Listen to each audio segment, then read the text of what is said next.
A single project in the Arabian Desert is about to generate more electricity than entire countries consume. We're talking about enough power to light up 3 million homes.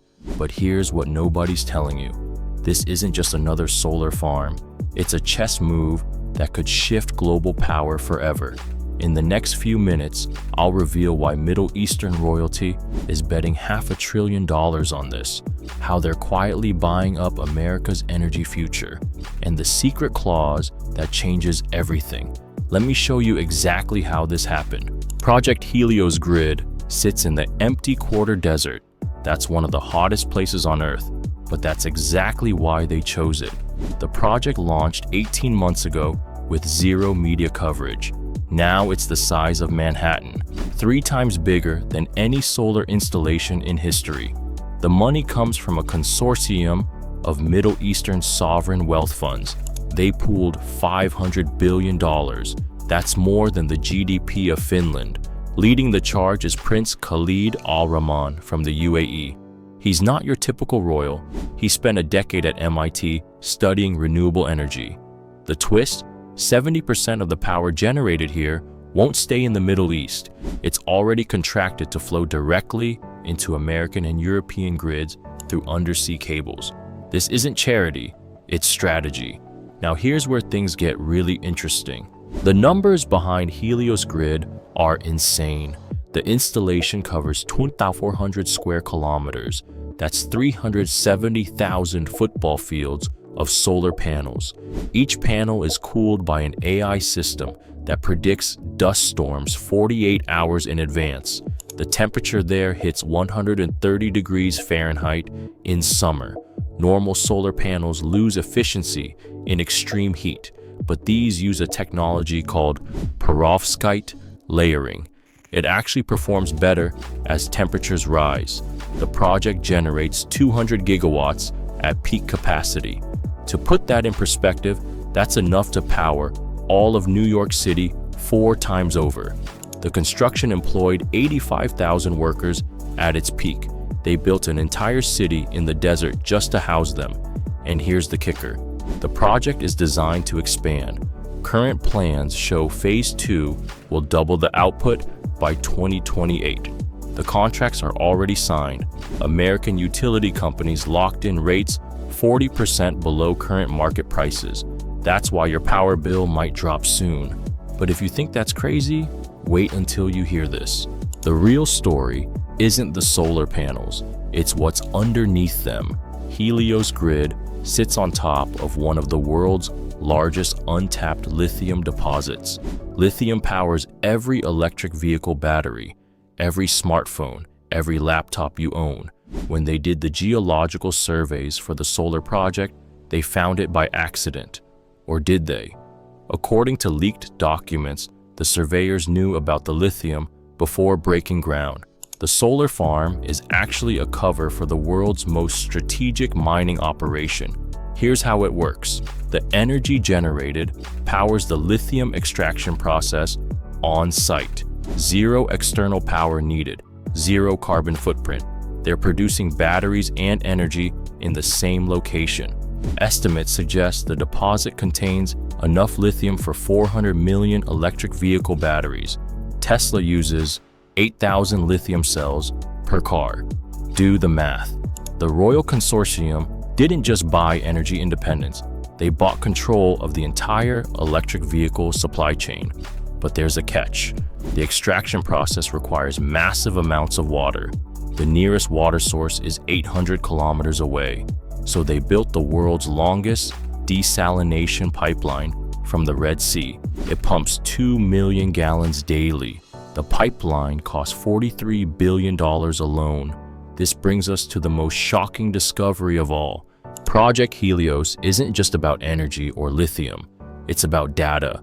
Buried beneath the solar panels are 12 massive data centers. Each one is the size of an aircraft hangar. They run entirely on the solar power generated above them. Why would anyone build data centers in the middle of a desert? Because AI needs 3 things: massive computing power, cheap electricity, and cool temperatures underground. The desert provides all 3. During the day, the solar panels generate excess power. That power runs the AI systems below. At night, the ground temperature drops to 60 degrees, natural cooling, zero energy waste. But here's the real plot twist. These data centers aren't processing cat videos. They're running climate prediction models, advanced AI that simulates weather patterns 50 years into the future. The consortium hired 300 of the world's top climate scientists. They're mapping exactly which regions will become uninhabitable by 2075, which will become the new breadbaskets, where water will flow and where it won't. This isn't academic research, it's the ultimate insider information. The consortium is using this data to buy land in climate-safe zones. They've already purchased farmland in Canada, Scandinavia, and Patagonia, over 5 million acres combined. When climate migration begins, they'll own the most valuable real estate on Earth. So what does all this mean for us today? This changes everything about global power dynamics. For 80 years, the Middle East controlled energy through oil. Now they're doing it through renewables and data. The genius is in the timing. Western nations are desperately trying to meet carbon reduction targets. They need clean energy fast. Helios Grid gives it to them at prices they can't refuse. But there's a dependency being built. Once American cities rely on this power, they can't just switch it off. The contracts run for 40 years. That's 2 generations of energy dependence. For everyday people, the short term looks good. Your electricity bills will drop. Electric cars will become cheaper as lithium floods the market. But the long term is more complex. The climate data they're gathering gives them a 20-year head start on everyone else. They'll know which coastal cities to abandon, which inland regions to develop, where to invest in agriculture and infrastructure.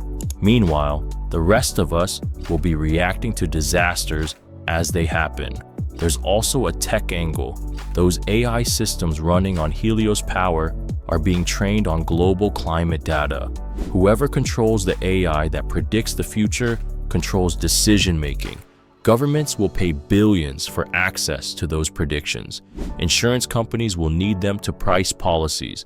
It's not just about energy anymore, it's about information dominance in a climate change world. Before we wrap up, there's one final thing you need to know. Remember Prince Khalid Al-Rahman? He's been buying shares in American utility companies, not through the sovereign wealth fund, through private shell companies registered in Delaware. Over the past 2 years, he's quietly acquired 15% stakes in 6 major U.S. power distributors. That means he controls both the supply and the distribution. When Helios power flows into American homes, he profits twice. Once from generating it, once from distributing it. This isn't illegal, it's just really smart, and nobody noticed until now.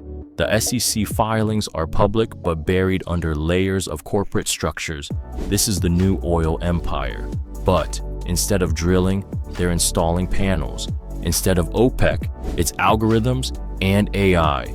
The same families that powered the 20th century with petroleum are powering the 21st with sunlight and data. They didn't lose the game, they just changed the rules. If this opened your eyes, you need to see what's coming next. Let's recap what we just uncovered. A $500 billion solar project that's really a lithium mine, underground AI data centers predicting climate futures, and Middle Eastern royalty buying up both American power generation and distribution networks. This isn't conspiracy, it's business strategy playing out in real time. If you found this valuable, hit that subscribe button right now. We're tracking mega projects that are reshaping the world while everyone's distracted by headlines. Next video drops in 3 days, and it's about the secret city being built under the Nevada desert by Silicon Valley billionaires. You won't believe who's involved. Drop a comment and tell me, should governments regulate foreign ownership of critical energy infrastructure? Or is this just smart capitalism? I read every comment, and your perspectives shape what we investigate next. The future is being built right now. The question is whether we'll understand it in time.